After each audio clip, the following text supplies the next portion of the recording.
Hey everybody, my name is Adam, and in this video I'm going to go over this Fortress dual pistol security, as they call it.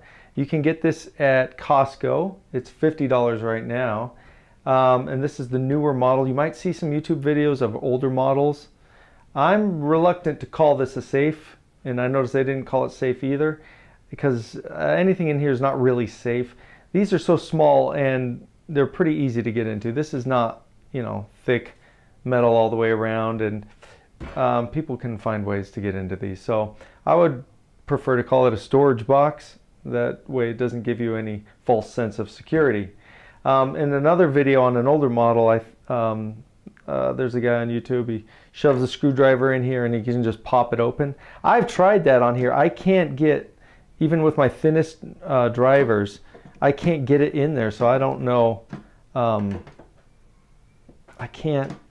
I think what they did is move the door back a bit further and made the gap smaller. So I think they fixed that problem. Anyway, so let's go over some of the features here. I'll just point them out on the box. Let's see. So they say you have these, 4-digit, 4-finger button codes you can use. This kind has an alarm. And let's see, holds up to 2 pistols. Other than that, it's pretty simple. So when you open it up, they give you a couple barrel keys. And I turned the exposure up on this video because this safe is so dark, especially when you open it. So if this video seems kind of bright, that was intentional. So anyway, these barrel keys, which are pretty long, go right there. So I'll stick it in and give it a turn, and it comes right open. And this model has these rubber bumpers right down here.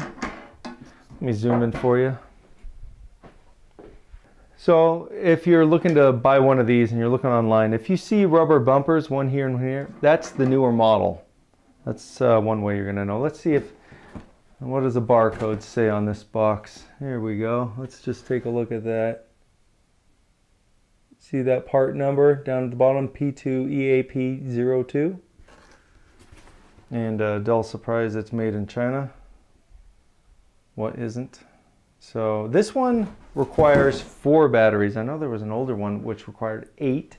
What you need to do with this, inside comes one of these silica gel packs. I just leave it in there. Why take it out? I mean, those things kind of absorb any moisture, and you want that in a safe anyway. So don't throw those away. Just leave it in there and it will absorb any moisture that happens to build up. So they give you 2 screws, and I'll show you how to mount this later in the video. So that way, I mean, if you don't secure this to a wall, a piece of heavy furniture, or the floor, somebody could just take it, throw it around, and I'm sure it'll pop open. So you want to make sure you actually do secure it to something. Once you get it and start playing around with it, don't lock the keys inside, because that'll be not fun.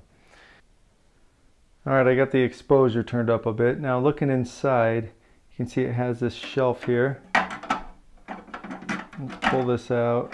It's not that easy. There we go. And you can see it has these weird rubber shaped heads there, and those fit inside the little slot right here on both sides, and that's to keep the shelf in place, stop it from rattling around. So I'm going to put that back here, and on the bottom you can see the slots that you use to screw it to the wall or the floor. Okay, so what could you put in here? Well, I mean, it's pretty easy. You put in your stuff. You could put in a few guns, 3, even 4 if you just want to chuck them in. So it works for what it needs to do as far as storage goes. To put the batteries in, here's the cover. Take that off like that. 4 of these, just double A's. So let's pop them in. And I'm using batteries that aren't fully charged on purpose. I want to see how well it works. I think this is about 1.2 volts left on this, when it should be about 1.5. You heard the beep. That's something. Now I'll put the battery cover back on.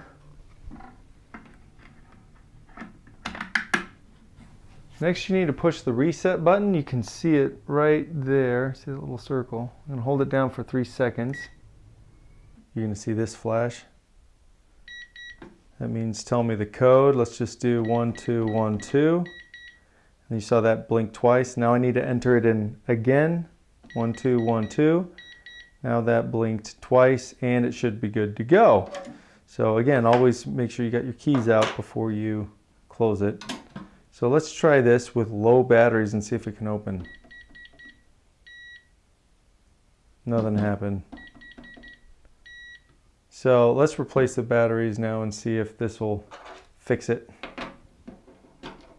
Okay, I replaced the batteries that show a charge of 1.3 volts, not 1.2. I just went up, you know, 1/10 of a volt there, which is still a low battery. Normal charge is 1.5. So let's try it again, see if this can open. Look at that. So 1.2 volts wasn't enough electricity to open it. 1.3 got it done. I mean, you'd put brand new batteries in here, but I just wanted to see where the threshold was. Anyway, let's try that again. So this safe also has an alarm built in, which is a newer feature on this model. So to arm it, you just hold down this button. So let's do that now. So that's armed. All right, so I think if I put in wrong codes, it'll set off the alarm, or if I move it or try to pry it open, it should set off the alarm. So let's just pick it up and shake it around.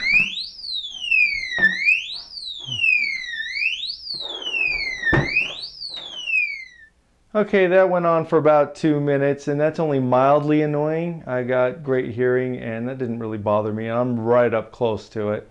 But what that will do is if you're in the house and some kid or whatever is playing around with this, at least you'll hear that. That should also go off if I enter the wrong code. So let's do that here. Oh, you did the wrong code. Let's do it again. Oh, I'm in trouble if I do this again. Oh, here we go. How many? Oh. And if you use this key, it doesn't shut up. Okay, so once the alarm is done going off, you can see that the keypad's locked out for 2 minutes. So you can't immediately try it again. You have to wait. Okay, the next feature is to silence the beeps. If you don't want the beeps going off, you can hold down this button here. So let's do that. Easy. So now I can enter the code. 1212, and it opens. Okay, let's take a look at how to secure this to floor, wall, furniture, whatever you're going to do. I'm going to just do the top of the workbench here. Let's see, let's open it. You can see there's holes here. There's 3 up the top, 1, 2, 3 at the back. These back corner ones are keyholes, keyhole slots. So you put in your screw, and then you can slip this in once your 2 back screws are in. And then the top screws, you see these 1, 2, 3. You put underneath this foam on the inside later. So to get to those, you have to shove your screw in here, lift up this inside foam. Let's see how you can see that there.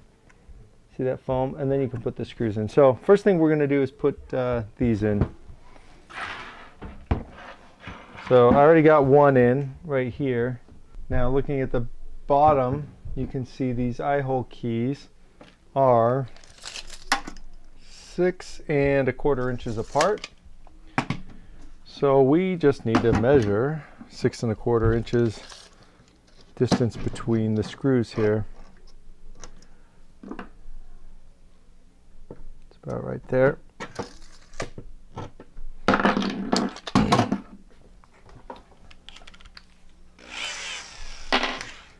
So I'm going to drill a pilot hole. Let's see, what did my, there it is.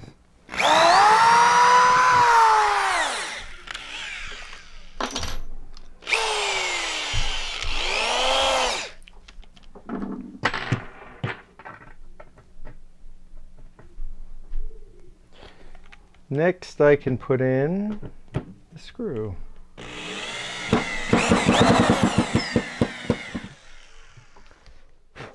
Maybe a little deep. We'll see. And the trick is to slip these two in these two slots there. And line this one up. There it goes. This one up. Okay, the back two are lined up. Now all I have to do is pull it, and I shouldn't, yep.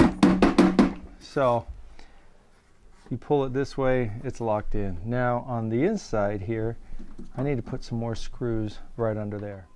Okay, now this is more difficult because of the angle. So there's a little hole right there.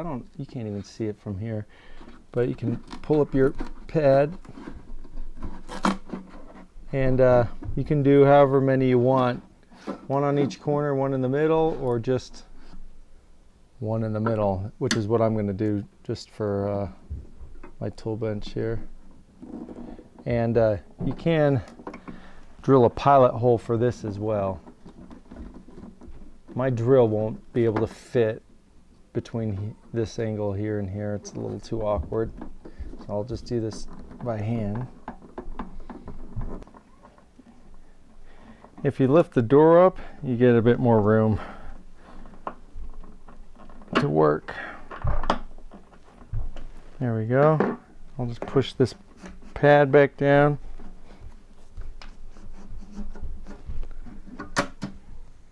So after all of that, the bench is movable, but this really isn't. So anyway, that works. And one thing you might be wondering is, what's a usable space? This is about 8.5. I'm trying to guess the inside measurements there. That's going to be about 8.5 wide by roughly 6 tall. And the back tapers. So at the back you got maybe 4.5 inches. And yeah, how deep is about 10 inches deep, maybe 10.5. There's a lot of websites online I encourage you to look at that offer more information on units like this. And if you have any comments or tips, please leave it in the comments section so other people can know.